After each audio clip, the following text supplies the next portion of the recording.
안녕하십니까. 카톨릭 생명윤리 연구소장 박은호입니다. 교황 성요한 바오로 2세 회칙 생명의 복음 반포 30주년을 맞이하여 개최된 이 국제 학술 대회에 참석해 주신 여러분들 모두에게 진심으로 환영과 감사의 말씀을 드립니다. 교황 요한 바오로 2세께서는 생명의 복음을 반포하시면서 교회는 인간의 존엄성과 생명에 대한 모든 위협을 그 가슴 깊이 느낄 수밖에 없다라고 말씀을 하셨습니다. 그런 면에서 오늘날에도 생명의 복음은 인간 생명을 위협하는 세상에 대한 카톨릭 교회의 항구한 응답이라고 할 수 있습니다. 오늘 이 자리가 생명의 문화를 건설하려는 보다 적극적인 의지를 통해 생명에 대한 온갖 위협에 응답하는 자리가 되었으면 좋겠습니다. 먼저 갑작스럽게 부탁을 드렸음에도 불구하고 기꺼이 기조 강연을 수록해 주신 이동익 신부님께 진심으로 감사드립니다.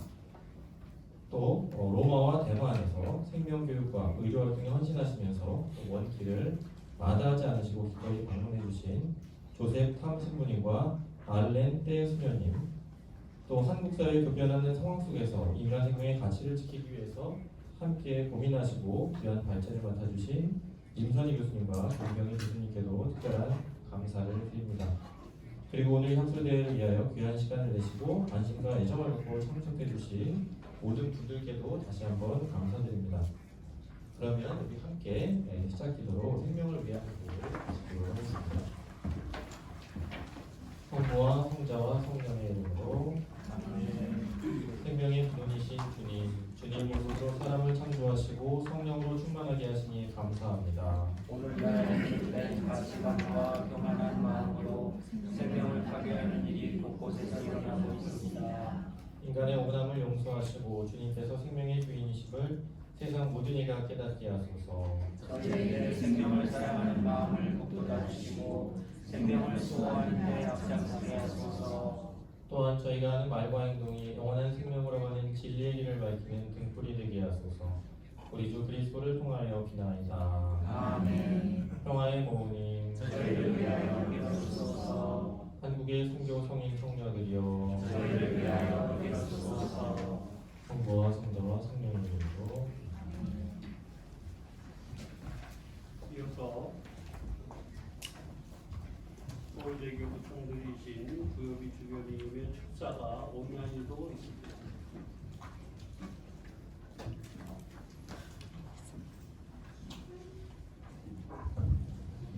참 예수님, 지나는 총회장 여러분, 카톨릭 생명윤리 연구소와 생명을 위하여 그리고 서울대교구 생명위원회가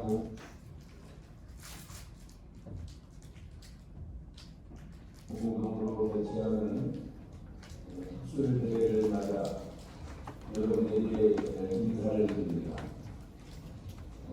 그 후에 생명윤리 자문위원회의 위원장으로 활동하고 있는 저는 현대 사회의 다양한 생명윤리 문제들을 접할 수 있었고 인간 생명의 소중한 가치를 지켜내기 위해 노력하시는 여러분들의 노고에 늘 감사하는 마음을 갖고 있습니다. 무엇보다 이 뜻깊은 자리에 함께해 주신 발제자분들과 선생님들께 축하와 감사의 인사를 전합니다. 올해는 교황 성요한 바오로 2세께서 일찍 생명의 복음을 반포하신 지 30년이 되는 해입니다. 이 일찍은 현대 생명공학 기술이 초래한 새로운 위협들을 정확하게 바라보고 과학의 발전이 인격으로서의 인간의 존엄성과 인간 생명에 침해할 수 없는 가치를 존중하도록 요청하기 위해서 선포되었습니다. 사실 인간 생명은 그저 보관으로만 거칠 수 없습니다. 우리는 수정되는 순간부터 죽음에 이르기까지 변함없는 가치를 지니고 있는 인간 생명을 보호하고 증진해야 합니다. 예수님께서는 나는 양들이 생명을 얻고 또 더 정치게 하려고 왔다고 분명하게 말씀하셨습니다. 우리 역시 우리에게 맡겨진 생명을 모든 위협에서 보호해야 할 뿐만 아니라 더 풍요로운 생명을 꽃피울 수 있도록 노력해야 합니다. 그 풍요로운 생명은 오직 생명의 문화를 건설할 때 꽃피울 수 있습니다. 일찍이 반포된 지 30년이 지났지만 오늘날에도 생명공학의 발전이 만들어내는 불안한 상황은 가라앉지 않고 오히려 증가하고 있습니다.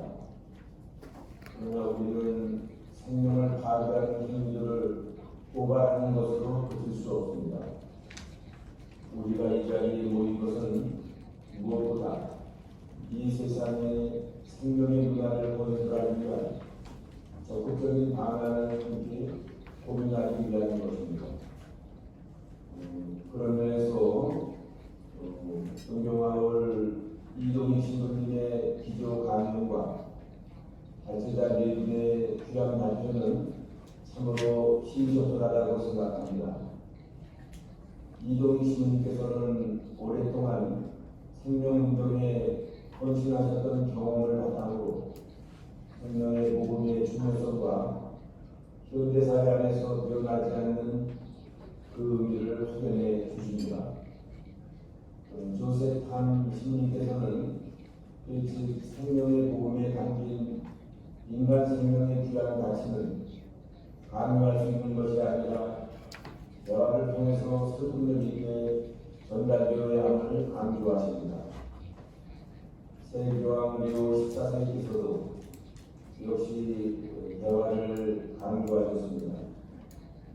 대화는 어려운 것이지만 대화를 통해 우리는 그 누구도 배제하거나 강요하지 않고 생명의 문화 건설에 흔쾌하도 이룰 수 있습니다. 아들렌테 스님께서는 모든 인간 생명이 수용되는 순간부터 인격체로서 변화하는 가치를 지니고 있다는 근본적인 진리를 확인해 주십니다.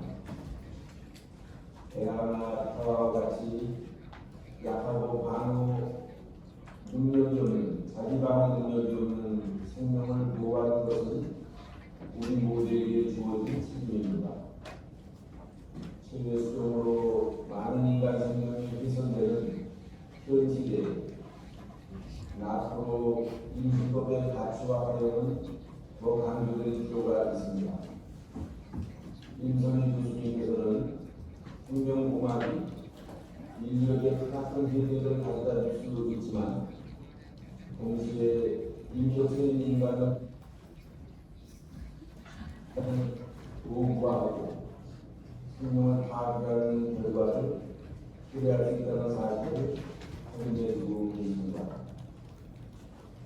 특별히 최대 수정 시설과 함께 널리 사용되는 색상전 유전자 검사와 트랜스 휴머니스트들이 시도하는 극단적 항노화 프로그램에 내재된 프로메테우스적 태도는 과학의 발전에 대한 깨어있는 시각을 요구합니다. 김병희 교수님께서는 생명의 문화 건설에서 결코 간과할 수 없는 교육의 중요성을 말씀하고 계십니다. 인간의 정체성을 표현하는 인격은 눈으로 확인되지 않기에 우리는 쉽게 인격의 존엄성을 망각할 수 있습니다. 그런 면에서 생명에 대한 교육은 매우 중요하며 지속적으로 이루어져야 할 것입니다. 이동희 신부님과 네 분 발제자 모두 귀한 시간을 내주신 것에 감사드리며 특별히 로마와 대만이라는 먼 곳에서 와주신 조셉 탐 신부님과 아들렌테 스님께 감사드립니다. 생명의 문화 건설은 이처럼 세상 모든 이가 함께할 때 비로소 건설할 수 있습니다. 이 자리에 함께해 주신 모든 분들 역시 생명문화 건설의 이인이십니다. 다시 한번 생명의 복음 30주년 기념학술대회를 축하드리고 이 소중한 자리가 인간 생명의 소중한 가치를 다시 한번 확인하고 생명에 대한 사랑을 확인하는 자리가 되시기를 바랍니다. 주님의 축복이 함께 하시기를 기도합니다. 감사합니다.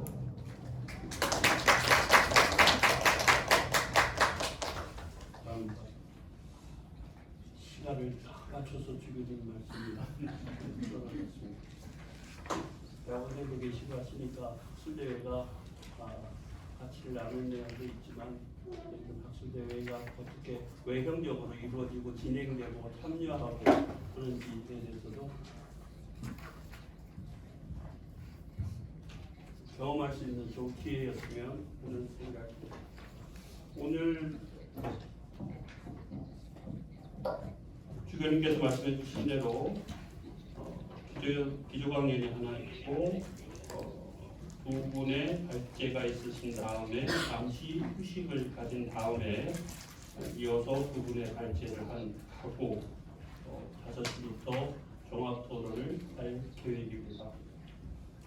질문 있으시거나 궁금하신 내용들이 있으시면 메모를 해두셨다가 시간을 활용하셨으면 좋겠습니다. 그러면 오늘 기조 강연이신 이동인 신부님을 소개해 드리겠습니다. 이동희 신부님은 가톨릭대학교 의과대학의 관제병의 교수이십니다. 토론토 나트랑대학교 성알폰소대학원에서 윤리학 박사를 하셨습니다. 경력으로는 2009년부터 12년까지 가톨릭 중앙의료원장을 역임하셨고 생명학술원의 회원이시며 우리 가톨릭대학교 생명대학원의 초대 원장이시고 2대 원장을 역임하셨습니다. 2006년부터 의과대학의 패컬티로 재임하고 계셨습니다. 저서로는 생명, 인간의 도구인가 외에 많은 저서와 술자료를 남기셨습니다. 그러면 이동희 신부님의 배칙 생명의 복음의 중요성과 현대적 이의에 대해서 말씀을 청해 듣도록 하겠습니다. 부탁드립니다, 신부님. 안녕하십니까. 반갑습니다.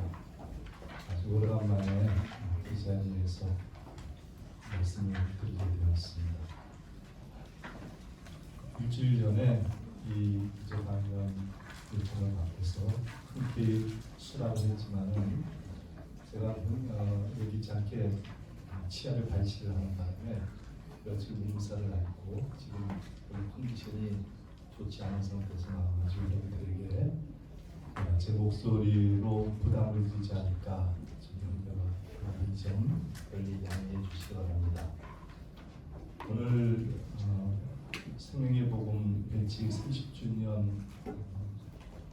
기념하면서 생명의 이 배치의 중요성과 현대적 의의에 대한 그런 강의를 요청을 받았었는데 이 20주년을 했던 기억이 나요. 제가 주교회 이 생명윤리위원회 총무를 있을 때 20주년 세미나를 이런 형태로 해가지고 했었는데 그때 내가 어떤 얘기를 했는가 그때도 제가 발표를 하나 했었었는데 어떤 얘기를 했는가를 한번 들여다보면서 30주년을 지내면서 어떤 것이 더 정말 중요하고 어떤 의미가 있는가를 들여다보니까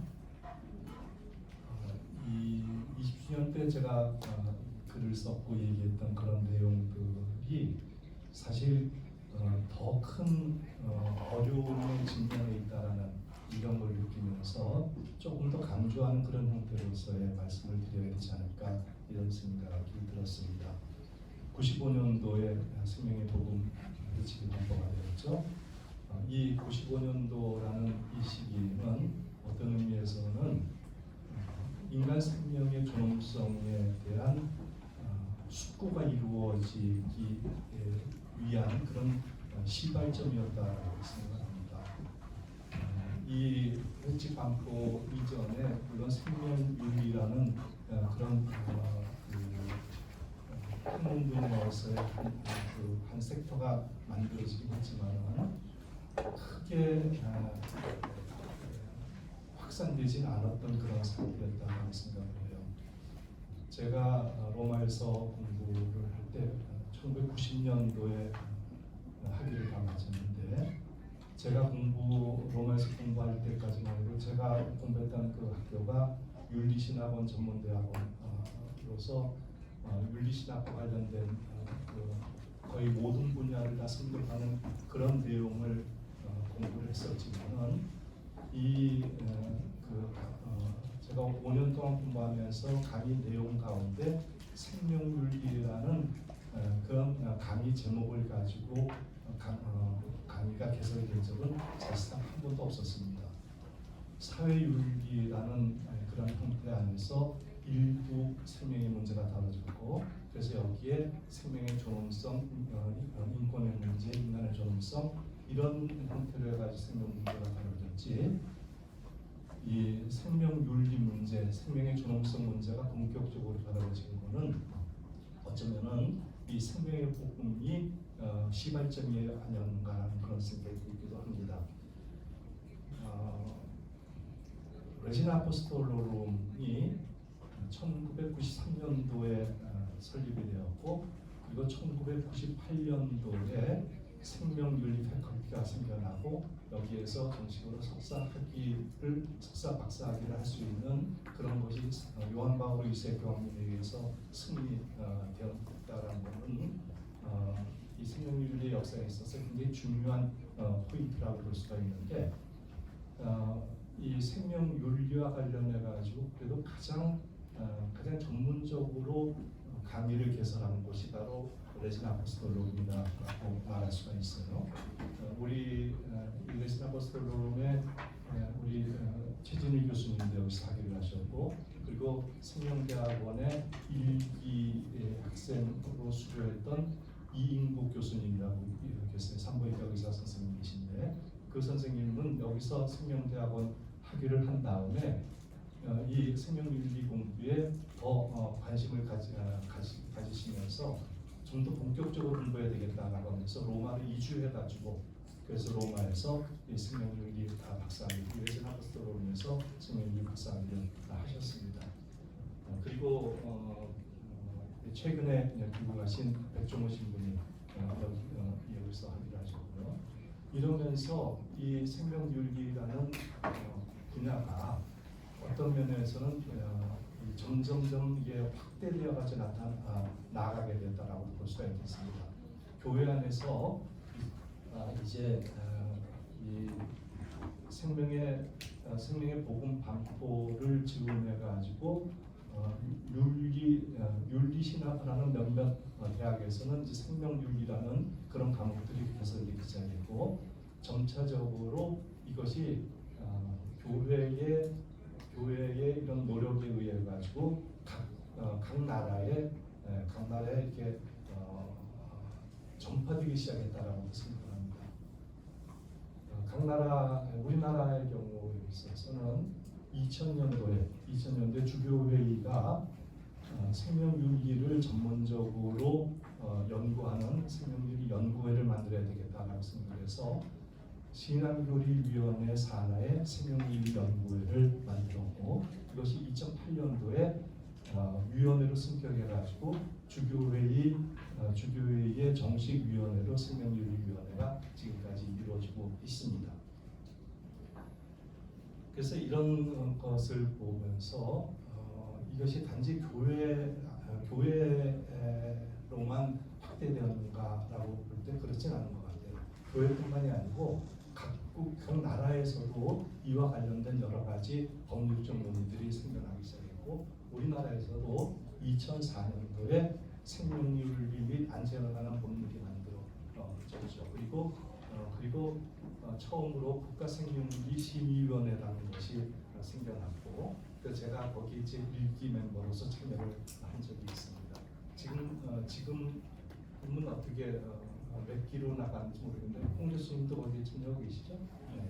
그래서 이것이 미국에서도 생명윤리위원회가 만들어졌고, 국가 단위에서 세계 어느 나라에 있어서 역시 생명윤리에 관심을 가지면서 인간 생명의 문제, 인간 생명과 관련된 여러 가지 그 법률의 문제, 존엄성의 문제, 인권의 문제 이런 문제를 다루는 기구들이 생겨나기 시작했다라고 하는 것이죠. 그런 걸 볼 때 이 회칙 생명의 보호는 교회 내에서뿐만이 아니라 교회 바깥에서도 상당히 큰 반향을 일으키면서 이 문화사조를 지배해 오고 있었다라고 평가할 수 있다고 생각합니다. 이 회칙이 반포될 당시에 가톨릭 교회가 생각했던 것은 적어도 우리 교회는 인간 생명의 문제, 인간의 문제에 있어서는 전문가로 자처했었고 어떤 면이라도 인간의 존엄성이 흔들리는 것, 인간 생명이 경시되는 그러한 상황에서는 가만히 있을 수 없다라는 그런 판단을 했습니다. 그러면서 1991년도에는 전 세계의 주교님들한테 서한을 보내죠. 그래서 이 인간 생명 문제에 대한 적극적인 관심을 보여줄 것을 그런 촉구를 했었고, 그리고 이 생명 문제와 관련된 내용과 제안과 제의에 대해서도 문의를 하셨고 주교님들이 여기에 응답을 하셔가지고 그런 것들이 다 종합이 되어가지고 1995년도에 생명의 복음이 반포가 된 것이다라고 봅니다. 여기에 특징, 굉장히 중요한 의미를 가지고 있는 것은 생명의 복음이 언급을 하고 있는 것, 생명의 복음에서는 이렇게 얘기를 해요. 전 세계 주교들의 만장일치로서 이것이 이루어졌다. 에피스코팔 콜레지알리티라는 용어를 썼는데요. 주교들의 단체성이라는 그런 용어입니다. 이 주교들의 단체성이라는 용어는 어떤 의미냐면 교회 안에서 사용되는 용어이긴 하지만은 무류성이라는 그런 의미를 가지고 있어요. 여러분들이 교리에서 무류성이라는 그런 용어를 들어본 적이 있으실 텐데요. 무류성이다라고 하면 교황님의 윤림이 교회에 관해서 교황자에서 선포한 것은 오류가 없다라는 그런 내용을 담고 있는 용어죠. 바로 그런 용어가 전혀 오류가 없다라는 그런 거에 방점이 찍혀 있는 것이고, 이 회칙 역시 주교들의 단체성의 정신으로 이 회칙이 이루어졌다라는 것을 강조하고 있습니다. 그런 면에서 볼 때 이 회칙은 가톨릭 교회의 교리와도 같은 어떤 의미에서는 절대적으로 우리 신자들이 적어도 하느님을 믿는 사람들이 따라야만 되는 그런 내용으로 이루어졌다라고 해도 틀리지 않습니다. 그런 면에서 이 생명의 복음 회칙은 가톨릭 교회의 생명윤리 교과서라고도 말할 수 있을 것입니다. 그래서 이 생명윤리 교과서로서 우리 가톨릭 교회의 생명윤리를 체계적이고 함축적으로 설명하고 또 현대 세계를 향한 교회의 절박한 호소를 담고 있는 그러한 내용으로서의 의미를 가지고 있다. 그런 내용으로서의 중요성이 있다라는 것을 강조드리고 싶습니다. 1991년도에 요한 바오로 2세 교황님께서 전 세계 주인들에게 보낸 서한, 바로 이 생명 문제에 대한 관심을 가져주고 또 여기에 대해 여러 가지 제안을 좀 해달라라고 부탁을 하면서 보낸 서한에는 요한 바오로 2세 교황님은 100년 전의 교회의 상황, 100년 전에 우리 역사에 있어서 시대적 상황을 언급을 하고 있습니다. 100년 전이다라고 한다면 레룸 노바룸이라는 회칙이 레오 13세께서 1891년에 반포한 그런 회칙이죠. 레룸 노바룸, 새로운 사태라는 그런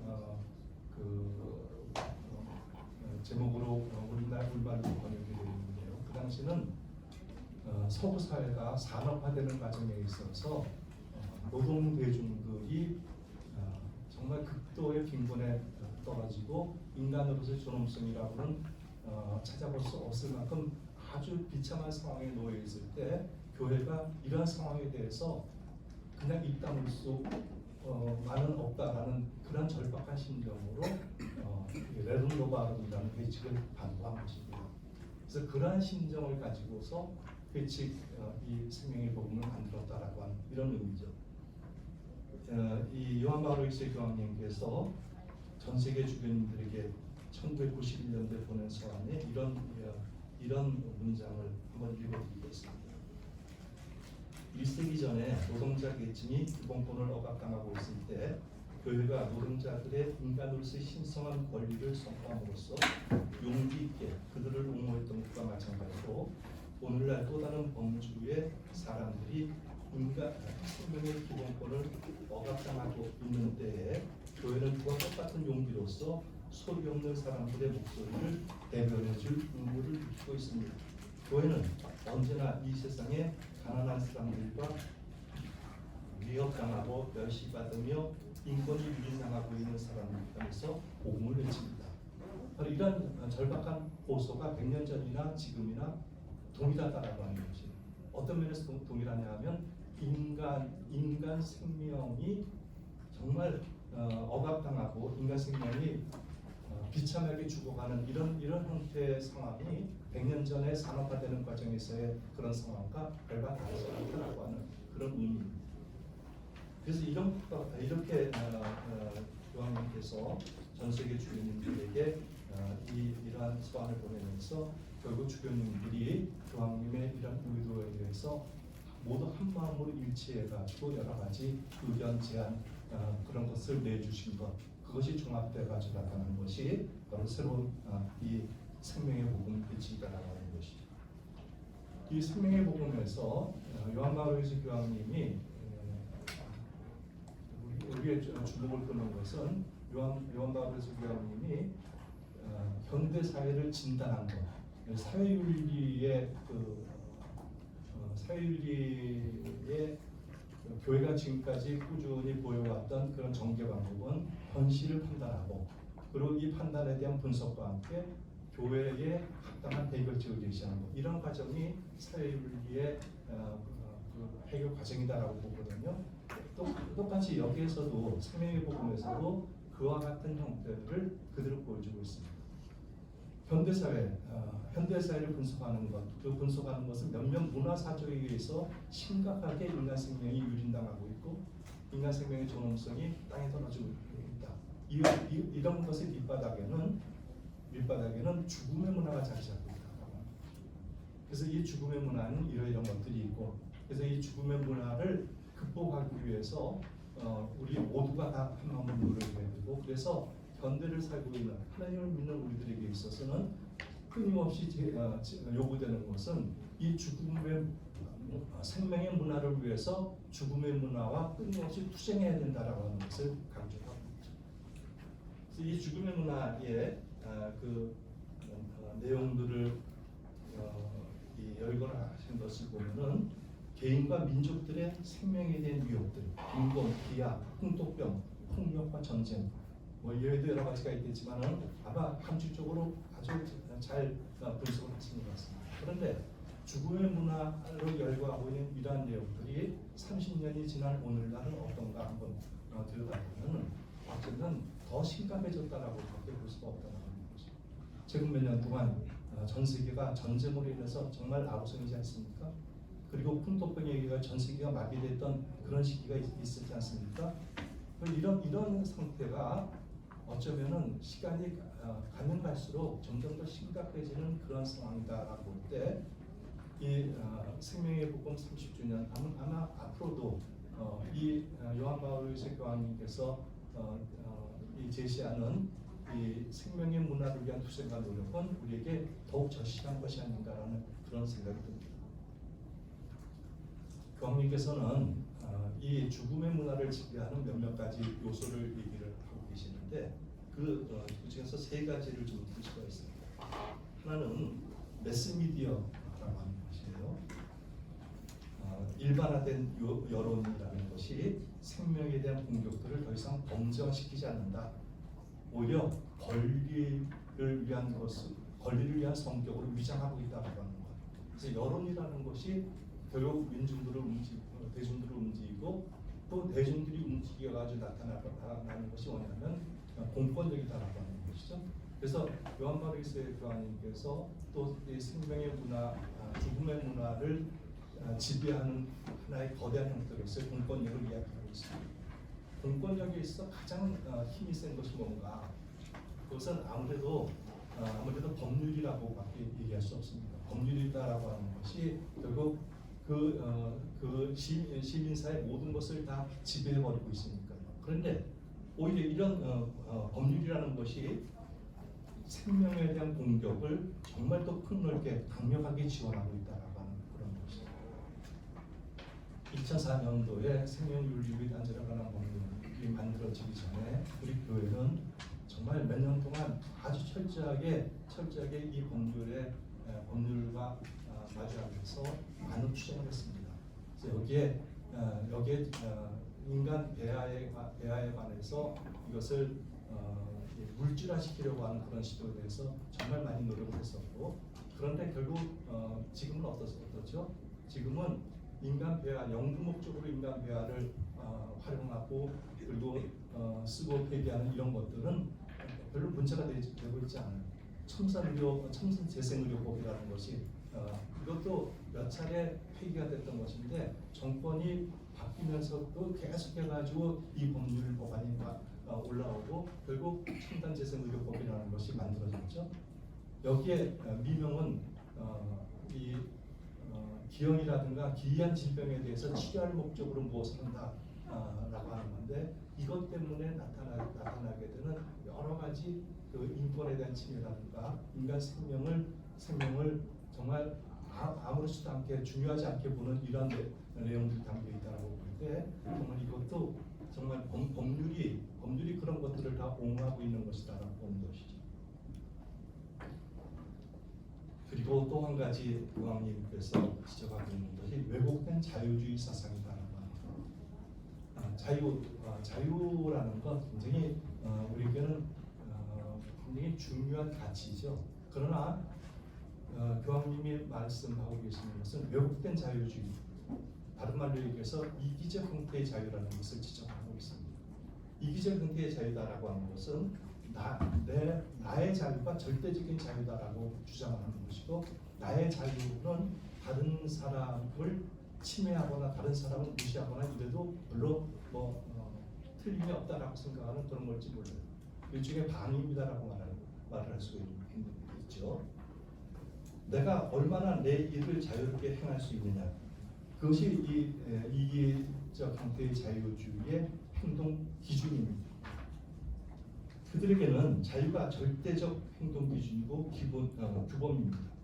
개별 실존의 자유를 구속한다고 여기는 의무라든가 덕행이라든가 권위라든가 전통이라든가 법이라든가 윤리도덕 규범, 이것은 당연히 거부가되고 있습니다. 오늘날의 사회가 점점 그런 걸로 변해가고 있다라고 여러분들이 느끼고 있지 않습니까? 그러나 참된 의미의 자유라는 것은 할 수 있다고 해서 모두 해도 좋다는 그런 의미는 아닐 것입니다. 책임이 따르는 자유, 관계 안에서의 자유여야 된다. 그래서 칸트는 이런 말을 하죠. 나의 자유는 너의 자유가 시작되는 곳에서 끝이 난다. 그래서 자유의 참된 의미를 되살리는 것, 이것이 또한 생명의 문화를 회복시키는 데 굉장히 중요한 방점이 된다는 것을 강조하고 있습니다. 이 죽음의 문화를 이야기하는 이 세 가지 원인들 가운데 저는 정말 가장 위험하다라고 생각하는 것은 공권력이다라고 생각하는데, 물론 이 자유주의, 왜곡된 형태의 자유주의라든가 일반화된 여론이라든가 이런 것이 결국에는 공권력으로 다 수렴이 되긴 하겠지만은, 그러나 최종적으로 공권력이라는 것을 통해 가지고 생명에 대한 무차별적 폭행이 이루어지고 있다라고 합니다. 오늘날의 여러 가지 그런 상황에서 우리가 정말 염려하지 않을 수가 없습니다. 요즘에 많이 회자되고 있는 용어 가운데 하나가 포퓰리즘이라는 용어가 많이 쓰여지고 있죠. 바로 이 포퓰리즘 때문에 결국 정치인들이 움직이고, 정치인들이 움직여가지고 자기들을 지지해줬던 사람들 때문에 법을 만들고, 결국 그 법에 의해 가지고 일반 무고한 생명들이 지배당하고 하는 이런 악순환을 거쳐 간다라고 하는 것. 이것은 우리가 눈으로 빤히 볼 수 있는 그런 예측된 미래다라고 하는 것을 말씀드리지 않을 수 없습니다. 그래서 저는 법률을 만드는 국회의원들이 굉장히 중요하다고 생각을 했거든요. 그래서 20대 국회, 21대 국회에서는 국회 안에 생명 존중 포럼을 하나 만들어야 되겠다 해가지고 국회의원들 10명 이상이 구성이 되는 거거든요. 정말 한 번 만드는데 19대 때는 이것을 한 번 만들려고 했다가 실패했죠. 10명이 안 돼가지고 20대, 21대 만들었었고, 그리고 여기에서 생명 문화 교육 진흥법이라는 법안을 하나 제출하기로 했었습니다. 그래서 한 4년 동안 열심히 뛰어다니고 했는데 결국은 폐기가 되버리고 말았죠. 왜냐하면 법률이 중요하기 때문에 그렇습니다. 국가생명윤리심의위원회 제가 두 번이나 참여를 했는데 생명윤리심의위원회로서의 성격이 아니다라는 것을 저 시간에 느끼고 있어요.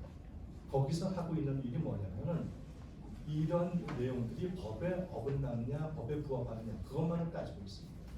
윤리를 따지는 것이 아닙니다. 그래서 첫 기부터 지금까지 계속 그러고 있습니다.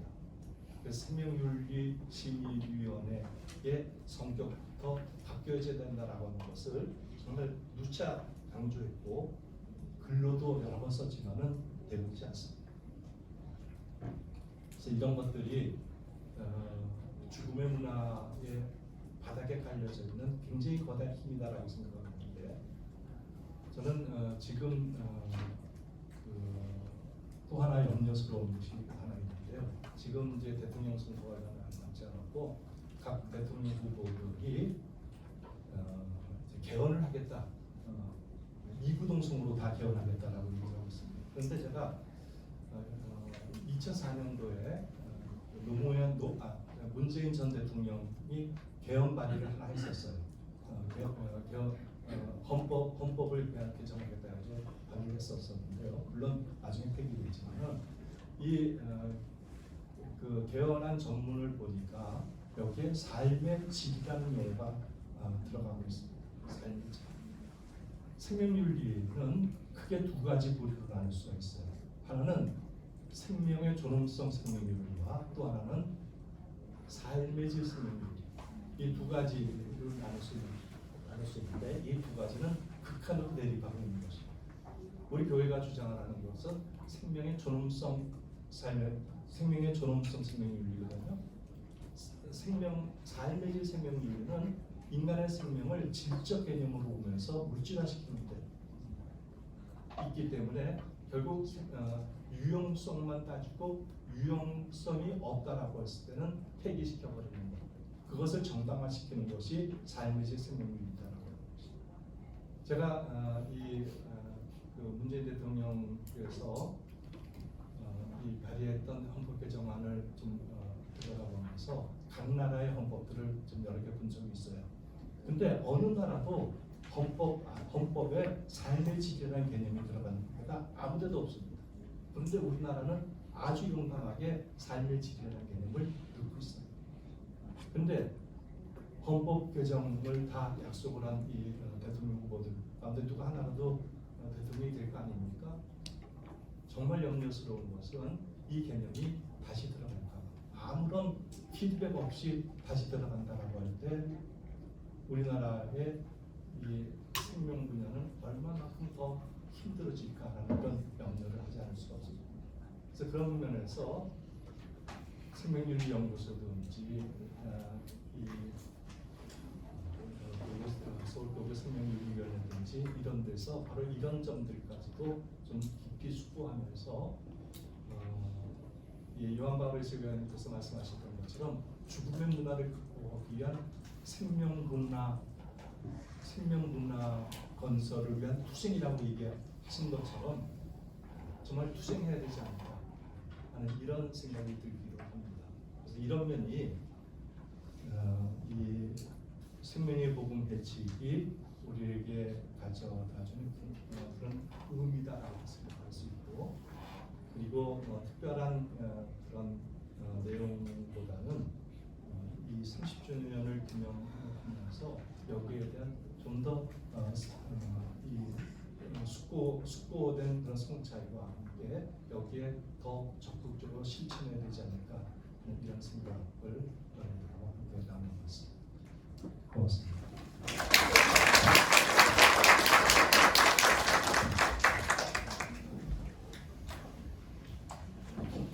감사합니다. 첫 번째 발제자를 소개해 올리겠습니다. 조석함 신부님이시고요. 조 신부님은 현재 로마의 국립레지나 압솔롬대학의 생명의학 교수로 계시고 과장도 역임하셨습니다. 다음 신부님은 캐나다 토론토에서 토론토 대학의 의과대학을 나오셨고 가정의학을 거기서 하셨습니다.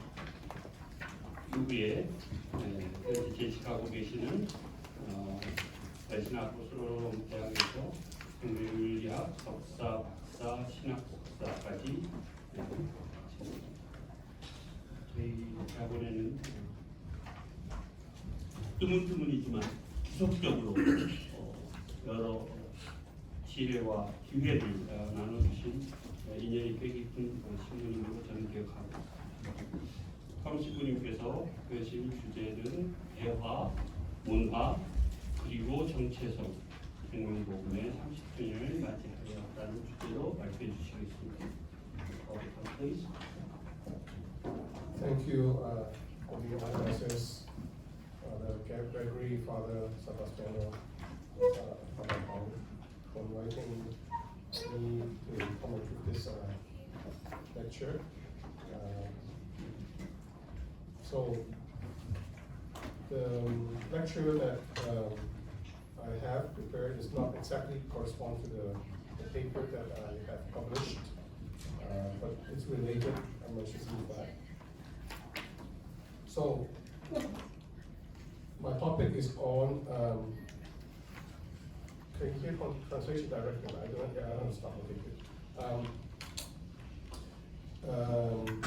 On the 30 years of Evangelium Vitae, and interestingly, the main theme of Evangelium Vitae by Pope John Paul II is culture.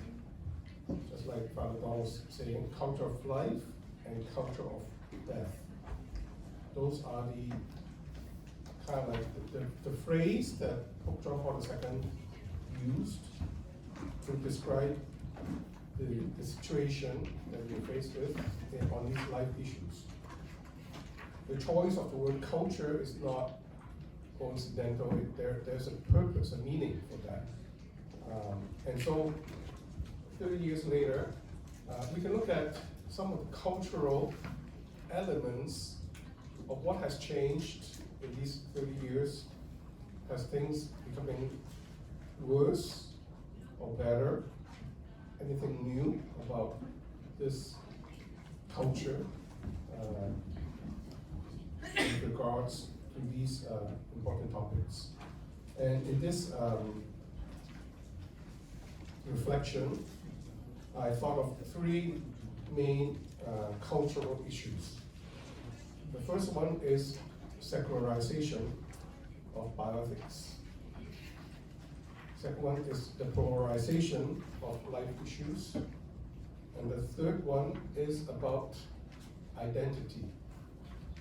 So secularization has to do with the place of religion, obviously, in these issues, bioethical issues. But it also touches on the problem of truth, the problem of nature, human nature, and the in some way the problem of policy.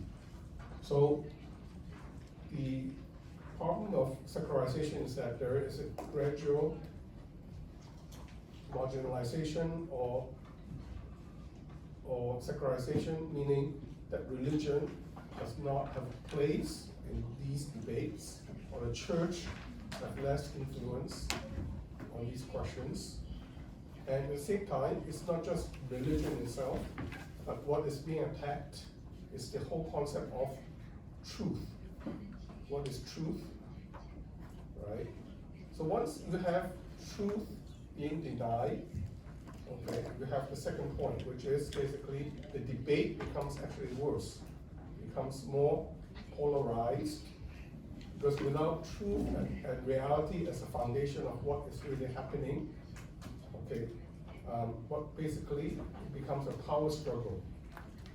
Because truth is defined by the competing ideologies, and whoever is strongest becomes the one who determines the policy of the country. So that's why life issues move from a question of what is really happening, truth, reality, to how can we influence people, society, lawmakers, so that what we can impose what we want on the rest. Okay. Part of the problem of secularization is also an attack on human nature. Who am I? I mean, there's a question, what am I? And when do I begin? When does life begin? Okay, that's a question of human nature. So another attack on that is basically the idea of anthropology, that for us Catholics is the natural law, that we can, through reason, arrive at this understanding of who we are. So the third point is actually about the question of identity, human identity. And there's also a drastic change in the last 20 years of how we conceive ourselves. Right? And so I'll go into that. So these are the 3 points that I'm going to mention that has to do with the cultural shift that we've seen in the last 20 years. Obviously, this is my doctoral thesis, Secularization of Bioethics, and has to do with history, has to do with the debates in the 70s when bioethics was born at that time. And at the time, we also know that there were many new technology being proposed, and there were a question about what is the methodology to do bioethics. How should we approach these new issues based on technology? The Catholic approach is based on natural law. There were also other voices from the Protestants. We have 3 people mentioned here. Richard McCormick, a Catholic Jesuit priest. Then you have Joseph Fletcher, an Episcopalian Anglican priest, originally who basically became an atheist. And then you have Paul Ramsey. At the same time, this was around the time of Humanae Vitae, okay, human life. And that basically caused a rupture within the Catholic Church, a debate about what kind of ethics, ethical approach we should have. And so here we have Richard McCormick proposing a renewal of moral theology, a rereading of natural law. Obviously, this is in comparison with Joseph Fletcher, of also not depending on nature, but depending on situation ethics. So the debate was going on already in the 70s. As a result, in my thesis, I talked about the lessening of importance of religion in this debate. And so basically bioethics moved from theologically based to be based on philosophy, and usually secular philosophy, not natural law, and that of law, legal approaches to bioethics. And this is a study I've done showing that there is a gradual loss in terms of publications, okay, based on religion to about 5%. And now it's gone back up again. So there is actually not a bad thing in the last 10 years. Bioethics is actually on the rise, religious bioethics, not the the contribution of religion into the bioethical debates. We know that all these institutes are the first ones to be formed in the United States, the Kennedy Institute of Ethics and the Sapiens Center, both formed by former Catholics, so that they would be able to address issues from a secular point of view without input of religion. Even though this is still in a Catholic university, Georgetown University. So it's a mixed bag. I don't want to say that this is totally secularized, in the sense that there are actually people who are also defending religion, there are those who are against religion, there are those who became atheists, and so on. So there are many things happening at the same time in the 70s. It's very mixed. But in general, there's a gradual diminishment of the place of religion and a rise of secular bioethics based on philosophy and legal approaches. As a result of this, as I mentioned, many authors come up with different interpretation of what has happened, right? So once you have broken down the traditions, and especially the input of religion or theology, then you have to look for new ways. So what we know, especially in the 70s in bioethics, is very common, is called principalism, the four principles. That's one consequence, which is not based on natural law, but based on something much more vague. It's very difficult to define what these four principles draw their foundation from, right? And so it becomes, some people will call it a type of common morality, or a type of common sense morality. Okay. So at the same time, it became clear after the initial rise of bioethics as becoming a discipline that there is no one methodology which is shared by all the different secular approaches. And in the end, there is this kind of struggle, a power struggle. Engelhardt talks about it, basically. The one who has the strongest voice, either politically, economically, the loudest influence in society is the one who makes the decision, right? So might is right. Or those who would say, Nietzsche would say that this becomes a type of nihilism. Nihilism is a philosophical approach saying that truth is gone, truth is relative, and so we have to make our own truth. And it depends on who has the power to impose their will on the others, right? That's will to power. So there are different approaches I won't go into. We want to complete my doctoral thesis. Now, this is another example of a dialogue about the future of bioethics or the future of society. This is between, at that time, Joseph Ratzinger and Jürgen Habermas, two very prominent thinkers at the time, and they met together to talk about the problem of secularization, right? How do we decide what is right or wrong in society? So Habermas basically, they talk about the place of religion, what is, the place of religion in these kind of questions, important questions, to create a society that is just, especially in a postmodern society, society that no longer has religion as a basis, as a common denominator. And Habermas saying that basically there are different religious visions, and they're all different, so they basically, we have to hide behind what he calls a veil of ignorance, and there is kind of a way by which, actually that's Rawls, I'm confusing Habermas and Rawls, but actually they're very similar.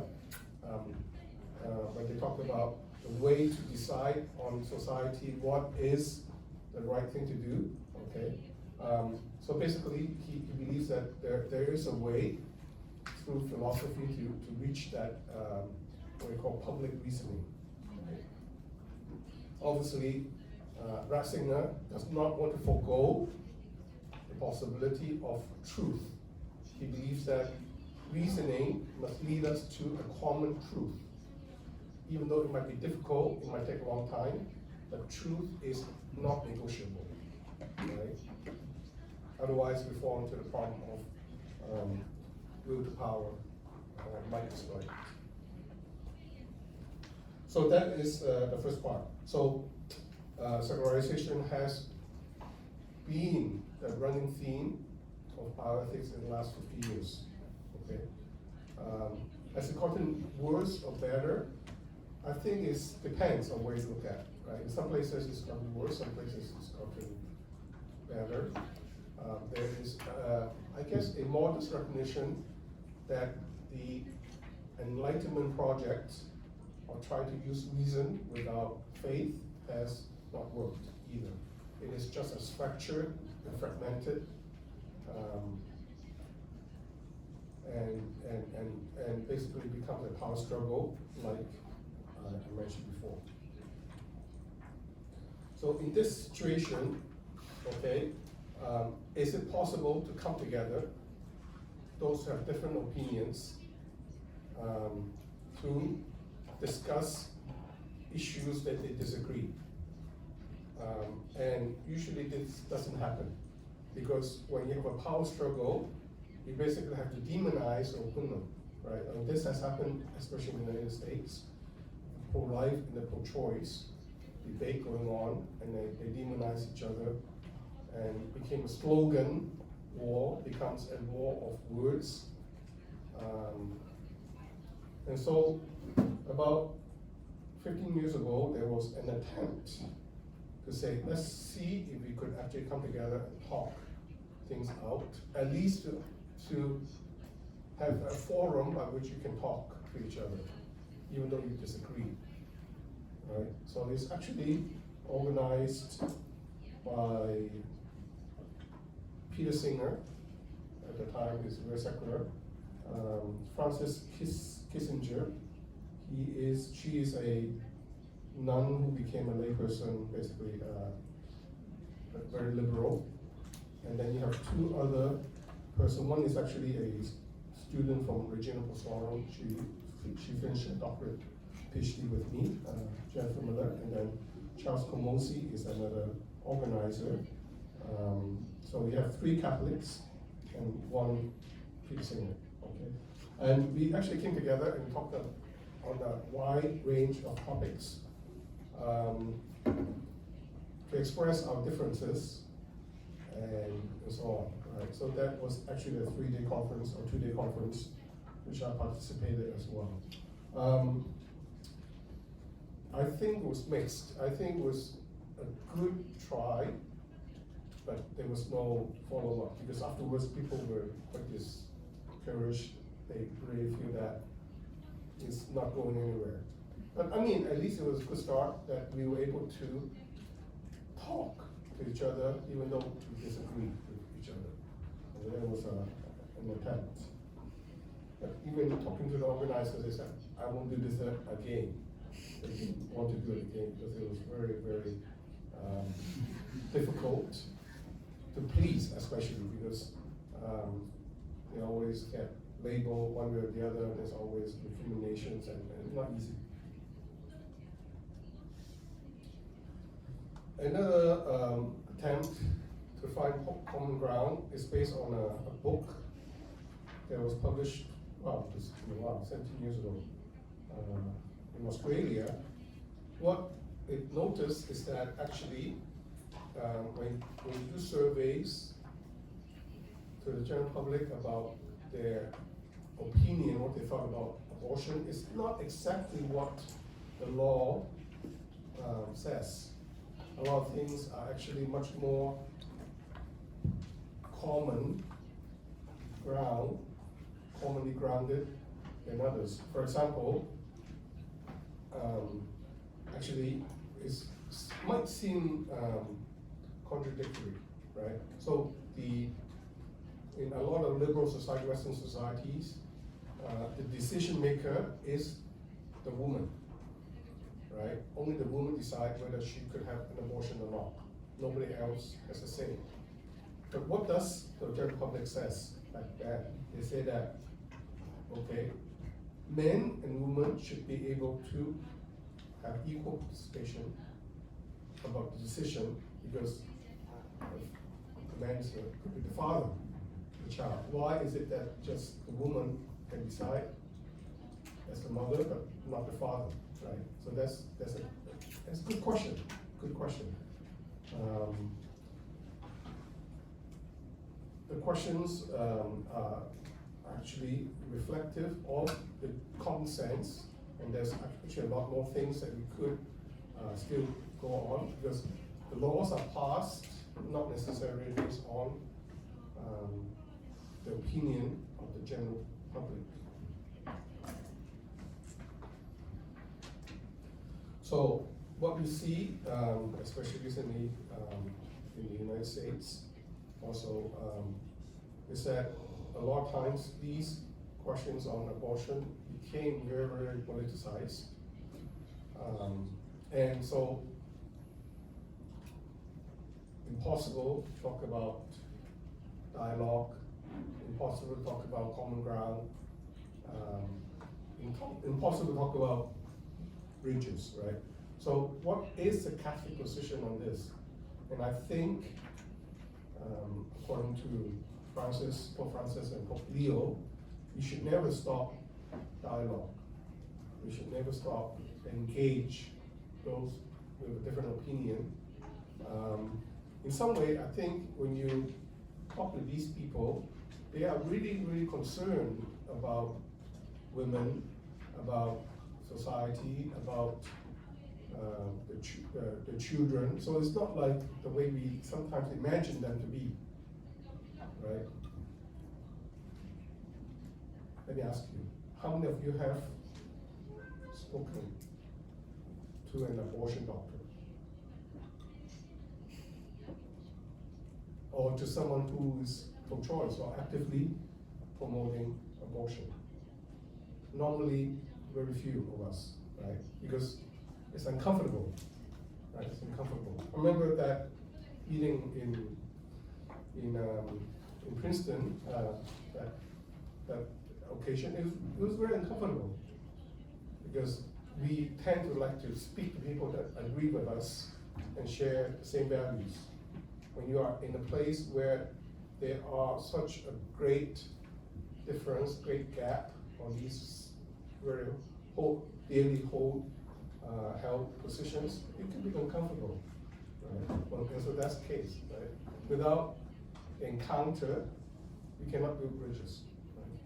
So this is basically, it's easier to demonize and to argue from a distance than to kind of like see eye to eye with the other person, even though you agree, or you disagree, or you can agree to disagree.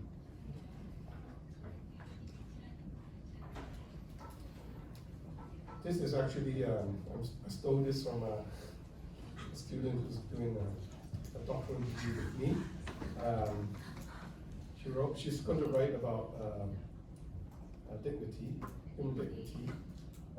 And so basically she realizes that there are different ways to understand the human person, right? Or what we call the identity. Who am I, right? Why am I worthy or not, right? So the traditional definition of dignity we always talk about is actually the intrinsic dignity. Okay, these are different authors. This is the latest document from the PDF from the Vatican. either you call it intrinsic dignity, ontological dignity, natural dignity, these are different things. Okay, this is one category. And then there is another category that is more social or related to the position of the person, right? So this is another category of dignity that has been mentioned. And so when sometimes you have a debate about dignity, we actually have difficulties depending on what kind of dignity you're talking about. Are you talking about intrinsic dignity, or are you talking about other types of dignity? I want to use this as an example because there is one category that is somewhat new, existential dignity, that the DDF used, but it's not mentioned in the other authors or tradition, right? So I think this could be attributed to basically what I would mention now about who we are and how we understand our identity, our nature, right? Remember, the last part I want to talk about is about human nature, not being accepted as the way we've been taught traditionally, or those of us who are taught in Catholic tradition based on natural law, then we can deduce our nature based on reason, natural reason. So this is actually taken from one of the authors I mentioned, Charles Taylor. He actually is very influential for me in his work because he explains both secularization, he wrote a book called A Secular Age, and the other book is basically Sources of the Self. What is the source of me understanding of who I am, right? Sources of the self.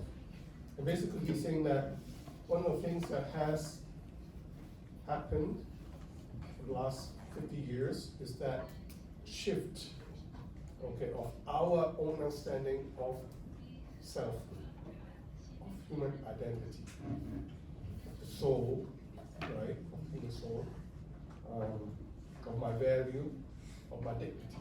So he would say that there is the shift from the existential understanding of self, which is the natural law, pro-life thing, to the existential understanding of self. Okay, so obviously there is basically, when does life begin? There's been a debate in bioethics for the longest time, right? Is it a birth, or is it a moment of contraction, or is it 40 days? Okay, and so on. So here you have, in some way, the contrasting, obviously this is a generalized way of looking at it. The pro-life tradition, basically based on tradition, based on anthropology, natural law, reason, religion, the Catholic faith, the eschaton as in terms of final judgment. So we face God, right? So basically we are not just, our existence is not only now, but also in life after. And whereas the modern conception of self is based on experience of what makes me happy, okay, of consequences or choices I make in life that defines me, and my background, my history, and then I can exercise my freedom in correspondence to my definition of who I am, right? So here the emphasis is not so much reason, but the will as in my desire, fulfillment of my desires that makes me happy, right? So you can see this obviously in the abortion debate, but you can see it also in question of gender, for example, today. Gender today is a very hot topic. It's because of this shift Okay, when you use this paradigm, new paradigm, that you can understand why people nowadays easily accept, you know, different types of gender. Why I can have, you know, sex change and so on, because that is what makes me happy. This is who I feel I am. It's not based on my nature, but I'm not controlled by my nature. I'm not bound by my nature. Right?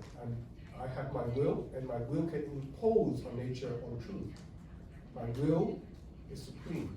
My freedom is supreme. Okay. There's some Chinese. Anyway, so when it comes to the embryo, okay, it is about metaphysics for those who understand the traditional way of understanding the selfhood, the status of the embryo based on, you know, I'm pretty sure you're over the science of it, when does life begin, all the stages of life, right? The conception and all that, you know, ensoulment, personhood, and so on. This is how you arrive at the, you know, essential self. And we are basically this very linear, logical consequence of union of the sperm and the egg. But the new way of looking at it is different. It's a biographical understanding of who I am. It's my history, my past, my relationships, my suffering. And the importance is, you know, how do I recognize in me and in the other the utility, the function, and the value, the dignity. Okay.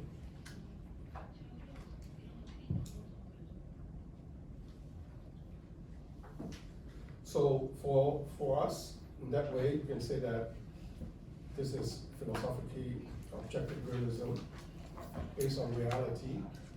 So truth is based on reality. What was reality out there, and that basically imposes on me the truth. Right? I find meaning, I find truth through reality. This is very holistic, right? And that basically we can see the dignity of all human beings as intrinsic, and all life has equal value. And so abortion is considered murder, because you're killing another person for something, some convenience, right? And the subjective reality is quite different, right? It's what I give meaning to reality. Charles Taylor talked about the buffered self, right? It's a very important concept in him, saying that we are no longer influenced by, we protect ourselves. Buffer self is someone who's protected, is very isolated, protected from the gods or from the demons, and from also in some way the nature that imposes on you. Right? So basically, I'm much more autonomous, and I have my world around me that I create, right? And I find fulfillment through the value system I create, and I give it meaning, and I give it consistency, right? And so that's why there is such an emphasis on rights, because I need to be able to control that which, you know, I find valuable and meaningful. So rights, from basically from the legal point of view, allows me to exercise this reality that I create for myself. So it's not objective, it's subjective.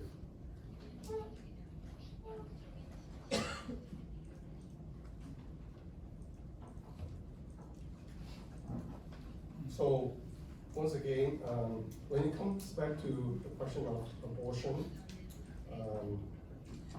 there is actually an interesting shift in the language in the last 30 years, because at the beginning, there seems to be a lot of emphasis on the fetus, right? The fetus,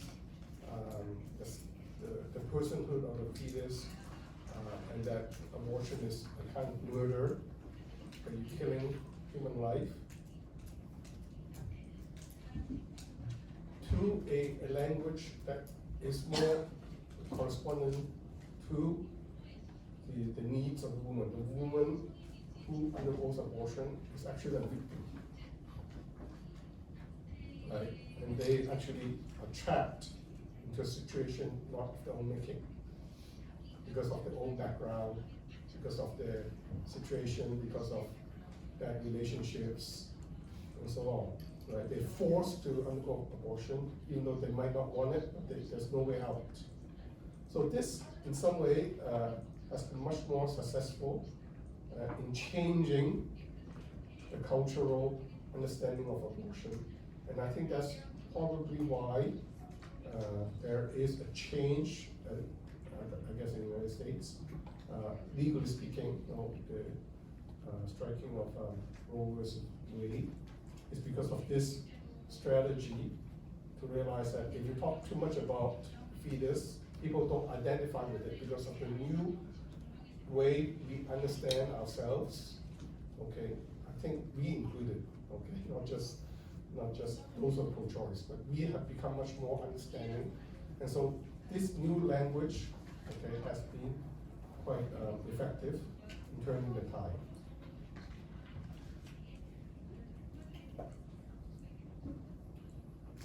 I think let's skip that.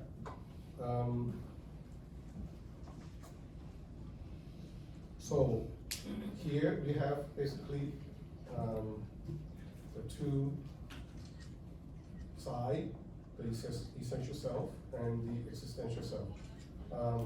Here, when you talk about, if you emphasize too much on the fetus, the status of fetus, it is no longer as convincing as it used to be, right? Because people have moved away from nature, have moved away from truth, right? Am I running over time? Okay. All right, I will speed up.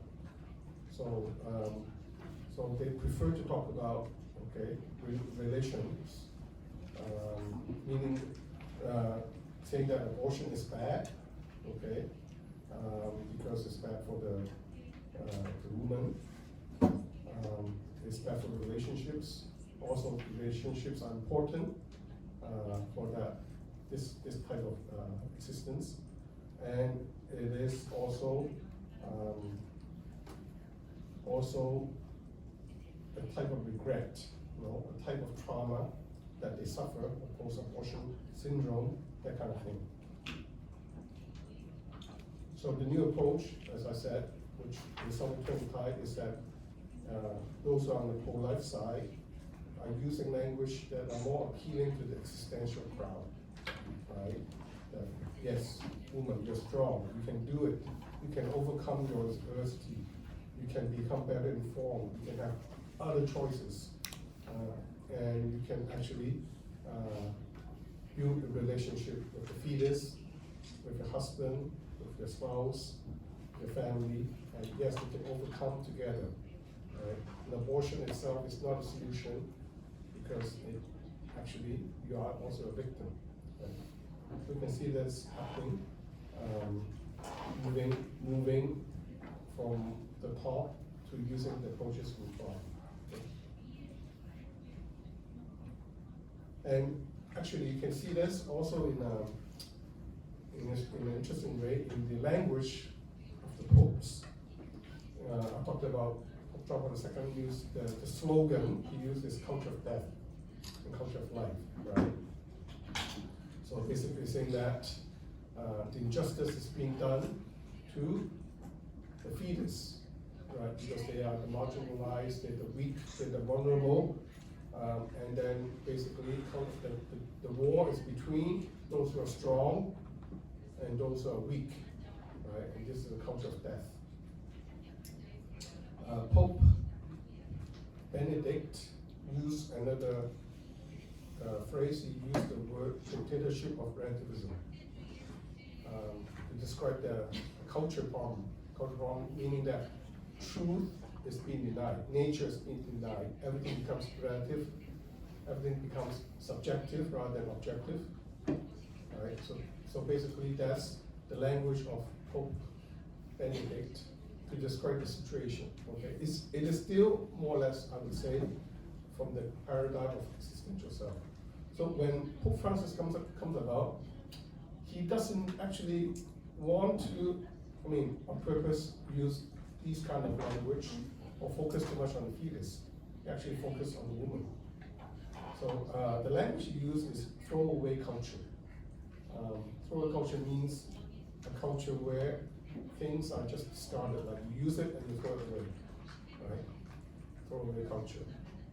And that actually is something that appeals to the new generation, because the new generation existential self people, they are looking for meaning in life, right? They look for meaning, but they are afraid of a very strong meaning that is kind of universal, objective, absolute. But they also they need meaning to make their life meaningful in some way, right? Because existence otherwise would be very flimsy, right? So a lot of them are into what? Green movement, save the world, save the panda, save the dolphins, right? Save the climate, save Earth. They seek meaning. So this is a different language that appeals to them. So the Pope Francis is trying to basically appeal to that sensibility by using this language of existential self. So actually, the topic is vast. It's vast. Very interesting. But I think we need to go beyond just the more legalistic or the debates that at the level of abortion to actually go wider to the edge of culture, to see it in a more, I guess, bird's eye view perspective, to give you what's happening and what's going to happen in the future. Where is this movement or where is this debate going forward? And so that when we address these issues, especially as academics, we don't just give a very narrowly focused debate, but to give it a broader perspective. Thank you very much. 감사합니다.